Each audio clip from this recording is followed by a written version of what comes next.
오늘도 말씀과 기도로 화요일 하루를 시작하는 모든 성도들 가운데 하나님의 놀라운 은혜가 언제나 함께하여 주시기를 주님의 이름으로 간절히 축원드립니다. 오늘 통독할 말씀은 욥기 40장에서 42장까지 말씀입니다. 그리고 오늘 살펴볼 말씀은 욥기 41장의 말씀입니다. 41장은 인간이 통제하지 못하는 악의 위용을 통하여 하나님의 절대 주권과 인간의 한계를 선언하고 있습니다.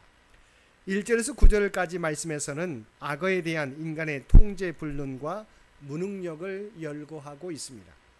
이어 10절과 11절에서는 인간은 아무도 악어를 통제할 수 없는 사실을 근거로 하여 그것을 지으신 하나님에 대해서는 더욱 도전할 수 없음을 강조하고 있습니다.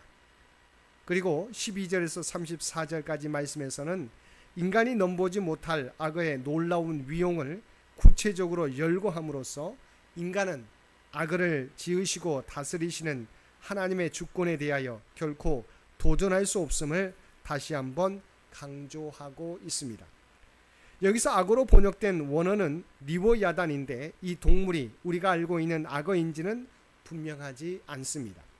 히브리인들에게 있어서 리워야단은 흔히 강력한 바다 괴물로 인식되고 있습니다. 여기서 정작 중요한 것은 리워야단이 악어냐 아니냐 하는 것이 아닙니다. 여기서 중요한 것은 하나님의 창조물 중에는 인간의 능력으로는 제어할 수 없는 동물이 있다는 것이며 하물며 그러한 동물을 지으신 하나님에 대하여는 더욱더 도전할 수 없다는 것입니다. 즉 인간은 하나님의 주권적 통치에 대하여 항거하거나 따질 수 있는 위치에 있지 않다는 것입니다. 본문을 통해 하나님께서 말씀하시고자 하는 것은 하나님은 창조주로서 초월적인 능력을 가지신 존재인 반면 인간은 한계가 뚜렷한 존재라는 것입니다. 그리고 이를 통하여 말씀하시고자 하는 것은 그처럼 미약하고 무능력한 인간이 절대자 하나님의 통치를 함부로 판단하고 하나님의 공의가 의롭지 못하다고 이유를 제기하는 것은 어불성설이라는 것입니다. 욥의 가장 큰 문제점은 하나님의 피조물로서 유한한 존재인데 자기의 의를 기준으로 창조주이며 절대자인 하나님의 공의와 통치를 판단하고 그러함으로써 자신을 심판자인 하나님의 위치에 올려놓았다는 것입니다. 이 하나님은 피조물 중에 가장 강력한 동물들로 여겨지던 악어를 실내로 들어 창조자인 하나님의 능력에 대조되는 인간의 무능력과 한계를 지적함으로써 욥의 잘못을 깨우치신 것입니다. 결국 다음 문단에 보면 하나님의 선언을 들은 욥은 자기 의를 주장하였던 자신의 과오를 고백하며 회개하게 됩니다. 또한 본문을 통해서 우리에게 주시는 교훈은 하나님은 낮만이 아니라 밤도 창조하셨다는 것입니다. 우리는 간혹 하나님을 오해하는 경향이 있습니다. 하나님을 우리의 눈에 선하게 보이는 일만 하시는 분으로 착각하는 경향이 있습니다. 하지만 실상은 그렇지 않습니다. 하나님께서는 순한 양도 지으셨지만 사나운 사자도 지으셨습니다. 순한 양도 돌보시지만 사나운 사자도 돌보십니다. 마찬가지로 우리를 위해 빛도 짓고 평안도 지으시지만 한편으로 보면 밤도 지으시고 환난도 지으십니다. 하나님께서는 이사야를 통해 이것을 분명히 드러내셨습니다. 이사야 45장 7절 말씀에 보면 나는 빛도 짓고 어둠도 창조하며 나는 평안도 짓고 환난도 창조하나니 나는 여호와라. 이 모든 일들을 행하는 자니라 하였노라고 말씀하고 있습니다. 실제 창세기에 보면 하나님께서 낮뿐만 아니라 밤을 지으셨다고 말씀하고 있습니다. 근데 우리는 왜 우리 인생에 어둠이 찾아오면 무언가 잘못된 것처럼 생각됩니까? 일어나서는 안 될 일이 일어나기라도 한 것처럼 왜 그리 놀라고 낙심합니까? 지금 하나님께서 욥에게 왜 이런 말씀을 하시겠습니까? 마치 자신에게 이런 사나운 광풍이 몰아쳐서는 안 될 것이라고 생각하고 있는 욥에게 반드시 그런 것만은 아님을 일깨우시기 위함인 것입니다. 즉 성도에게 고난은 전혀 일어나서는 안 될 일만은 아니라는 것입니다. 두 번째는 하나님께서는 비록 악하고 쓸모없어 보인다고 해서 무조건적으로 존재 자체를 폐하지 않으신다는 것입니다. 오히려 숨겨진 장점을 보신다는 사실입니다. 더 나아가서는 그의 단점, 못된 점, 잘못하고 있는 점을 고쳐서 새롭게 변화시킨다는 사실까지도 알아야 합니다.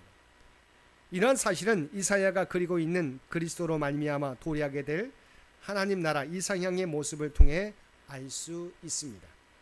이사야 11장에 보면 이리, 표범, 곰, 사자, 독사 등의 야수들이 소개되고 있지만 하나님께서는 그러한 야수들을 폐하시겠다고 하지 않으셨습니다. 이들이 완전히 사라진 상태를 이상향이라고 소개하지 않으십니다. 오히려 그들의 악한 속성, 난폭한 속성이 고쳐져서 어린 양, 송아지, 어린아이, 소, 젖된 아기와 아무런 장벽 없이 지내게 되는 세계를 그리고 있습니다. 이것은 오늘 우리가 그려야 될 이상향, 우리가 신앙 안에서 목표로 삼아야 하는 세계가 어떤 세계여야 하는가를 단적으로 보여주는 것입니다. 사랑하는 성도 여러분, 진정한 평화란 무엇입니까? 악인이 심판을 받아 완전히 제거되는 것입니까? 악인은 완전히 사라지고 오직 선하고 의로운 사람만이 남아서 어울려 사는 것입니까? 물론 그러한 면이 분명히 있습니다. 성경은 악인의 영원한 심판에 대해 언급하고 있기 때문입니다. 이러한 면을 우리가 부인할 수 있는 것은 아닙니다. 하지만 한편으로 생각하면 세상에 진정한 의인이 어디 있겠습니까? 다 부족합니다. 다 죄인입니다. 난폭하지 않은 자가 없고 성깔 없는 사람이 없습니다. 하지만 우리 예수님께서 받아주시고 속죄해 주시며 고쳐주셨기 때문에 우리가 성도요 의인인 것입니다. 우리 주님께서 이 땅에 오신 것도 바로 이러한 이유 때문입니다. 그러므로 우리는 남을 평가하고 정죄하기보다 어떻게 하면 그들을 그리스도의 복음 안에서 구원할까, 변화시킬 것인가를 생각해야 합니다. 사랑하는 성도 여러분, 우리는 창조주이시며 이 세상의 주관자이신 하나님과 비교될 수 없는 존재입니다. 그러므로 우리의 제한적인 지혜를 가지고 하나님의 섭리와 역사에 대하여 판단하는 것은 어리석은 일인 것입니다. 그러므로 겸손하게 하나님의 뜻을 바라보며 우리에게 주어진 상황에 대하여 믿음으로 반응하며 하나님의 역사를 기다려야 할 것입니다. 오늘도 우리가 판단을 내리기보다 하나님의 판단과 일하심을 기다리며 우리에게 주어진 사명을 온전히 감당하며 살아가는 모든 성도들 되시기를 주님의 이름으로 간절히 축원드립니다. 함께 기도드리겠습니다. 사랑과 은혜가 충만하신 아버지 하나님, 오늘도 우리를 판단하실 분은 하나님뿐이신 줄 믿습니다. 언제나 겸손하게 우리에게 주어진 믿음의 길을 걸어가게 하여 주옵소서. 그리고 하나님께서는 우리에게 평안과 환난을 모두 허락하시지만 그 모든 것을 통해서 합력하여 선을 이루시는 줄 믿습니다. 환난 가운데서도 하나님의 선한 계획을 바라보며 인내하며 살아가는 우리 모두가 되게 하여 주옵소서. 오늘도 이 나라와 이 민족을 기억하여 주시고 오직 하나님의 뜻 가운데 통치하시고 인도하여 주시길 원합니다. 우리 앞에 놓여있는 많은 문제들 아시지요? 하나님께서 가장 복된 길로 선한 길로 역사하여 주옵소서. 교회 창립 100주년을 준비하며 나아가는 창현재단을 기억하여 주시고 오직 하나님의 뜻을 깨닫고 다음 선교 100년을 준비하는데 부족함이 없도록 우리 모두를 주의 도구로 사용하여 주시옵소서. 오늘도 육신의 연약함 가운데 있는 많은 환우들과 연약한 권사님과 집사님을 기억하여 주시기 원합니다.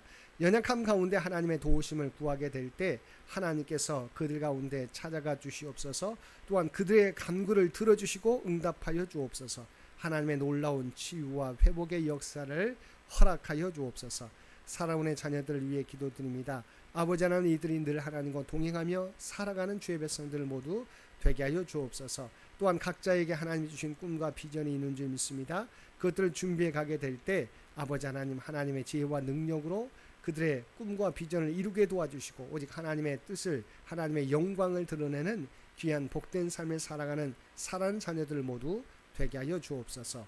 오늘 또 우리에게 복된 하루를 허락해 주신 것 진심으로 감사드립니다. 날마다 주님과 동행하며 살아가는 우리 모두가 되게 하여 주시옵소서. 또한 우리가 이 땅에서 살아가게 될 때 하나님의 구원받은 백성이라고 하는 정체성을 잃어버리지 않게 하여 주시옵소서. 그리하여 우리가 발을 딛고 살아가는 삶의 현장 가운데 그리스도의 아름다운 향기와 선한 영향력을 나타내며 살아가는 우리 모두가 되게 하여 주옵소서. 이 모든 간구 우리를 구원하여 주신 예수님의 이름으로 간절히 기도드리옵나이다. 아멘.